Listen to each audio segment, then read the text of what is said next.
there's like this weird thing that in boxing where guys think just because they don't take damage or they don't fight, they stay fresh. As if aging stops only in boxing when you don't take damage. And the rest of life, even if you're a shoemaker or if you're a tool maker or if you're a cook, you age every day and you still get older. But in boxing, apparently, when you don't fight, you stay fresh and you stay young. And only in the boxing universe of thinking.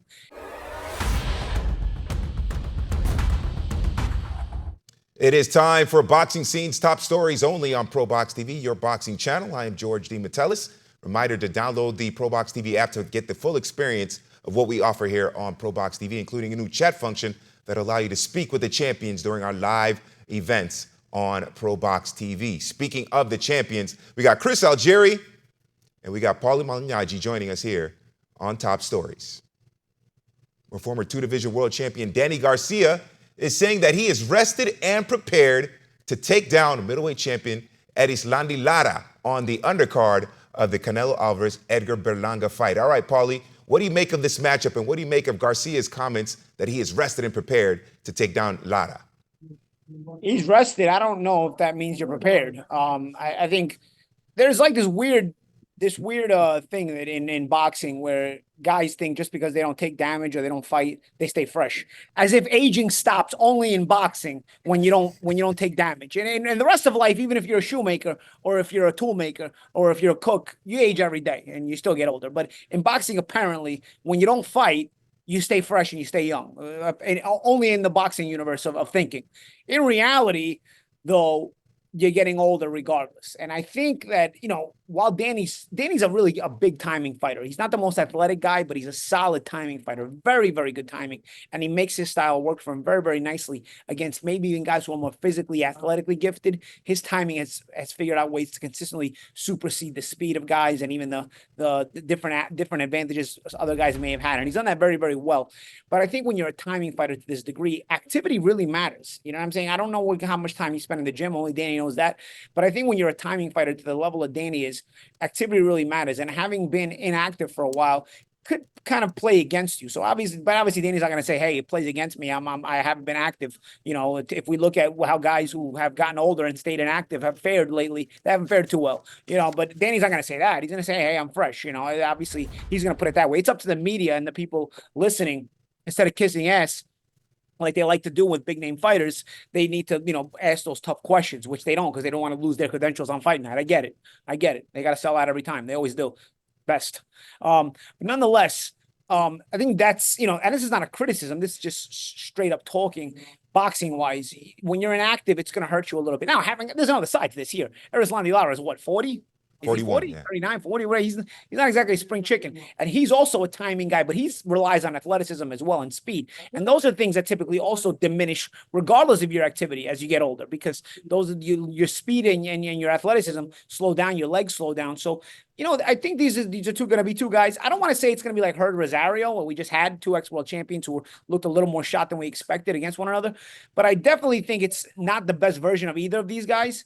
And with a world title on the line, kind of makes it interesting, because again, the middleweight division is kind of wide open, and I think it remains wide open regardless of this result, because these guys, they have big reputations. They've carved out tremendous careers for themselves, but the winner is going to be a world champion in the middleweight division who is probably still going to look like good food to a young up-and-comer who may be hungry and may see these guys as not as much as what they used to be before.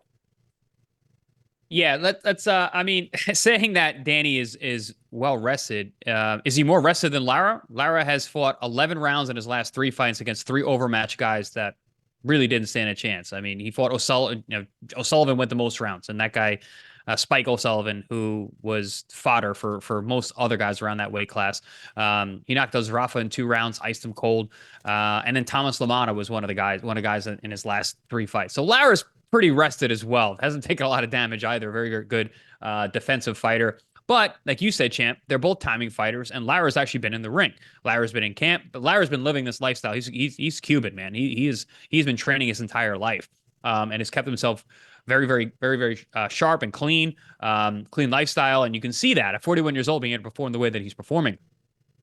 Now let's talk about Danny Garcia in terms of this. He's had 1 win in the last 4 years. And he's never fought at this weight class. How do you walk into a world title fight? Name recognition. That's how. So yeah, so he's getting this fight because obviously his name, and like you said, champ, he's had a fantastic career. He's earned his stripes. But I mean, to walk right into a title fight against a 41-year-old champion, that just shows you how limited the 160-pound weight division is. Middleweight division is a barren wasteland in terms of, you know, anyone past the top one or two guys. You're looking at, you know, there's no other names to speak of, which is why we are reinvigorating these names and putting them in weight classes they've never been and throwing them right into world title fights. And, you know, is this a problem with boxing? Is this a problem with this particular weight class? You know, that's for everyone else to discuss. But I think it's just curious. You know, it's interesting to see such an inactive guy like Danny Garcia step right into a world title fight against a 41-year-old middleweight who's not even really a true middleweight. And in terms of what the fight's going to look like, it's really hard to say. It's hard to say how much Danny Garcia has left because he's been so inactive over the last 4.5 years. And Lara, I mean, Lara's a hit or miss guy, man. Sometimes he's in there and he's lights out from the opening bell, and sometimes it kind of takes him some time to get going. He kind of ho-hums around. But interesting to see how this fight actually pans out. But I would prefer watching two older guys fight, similar to how we had the Hurd and Rosario fight, rather than, you know, Lara fighting some young stud. Like you said, if Danny is to win, that's probably what's going to happen next. But let's see. I mean, there'll be a bit of a nostalgia, get a name recognition. You see two guys you never really thought about fighting each other, and they're fighting for a world title, so it matters. And at middleweight, I mean, anything can happen because the weight class is wide open. And to you guys' point about the inactivity of Danny Garcia, his last fight was July 30th, 2022. A majority decision victory over Jose Benavidez. And he's since 2020. That was at 154. Twice. And that was at 154. He's never fought at 160. So he's stepping right into a world title fight at 160. His last fight was 54. That was his first fight at 54. So we're just jumping weight classes every 2 years, going right into world title fights. Yeah, it's going to be fascinating to see what happens between Danny Garcia and ERISLANDY Lara on that undercard of the Canelo Berlanga fight. It's going to be fascinating. This is going to be a good one there between Garcia and Lara. Well, you know what else is good? If you scan the QR code, take you to proboxtv.com, and also download the ProBox TV app, where apps are available to catch the best live fight series in all of boxing. Wednesday Night Fights, another edition coming up September 11th. I'm George DeMatteis, and this is Boxing Scene's Top Stories. Wednesday Night Fights. Dynamite action on Wednesday Night Fights every other Wednesday on your boxing channel. Coming up on your next Wednesday Night Fights, September 11th. Rising Guatemalan star Lester Martinez puts his O on the line against fellow undefeated warrior Joe Showtime James. Live from the ProBox Event Center in Plant City. Get your tickets at proboxtv.com or take your chances at the door. Wednesday Night Fights. For more ProBox TV, scan the QR code on the screen or go to the App Store and Google Play. ProBox TV, your boxing channel.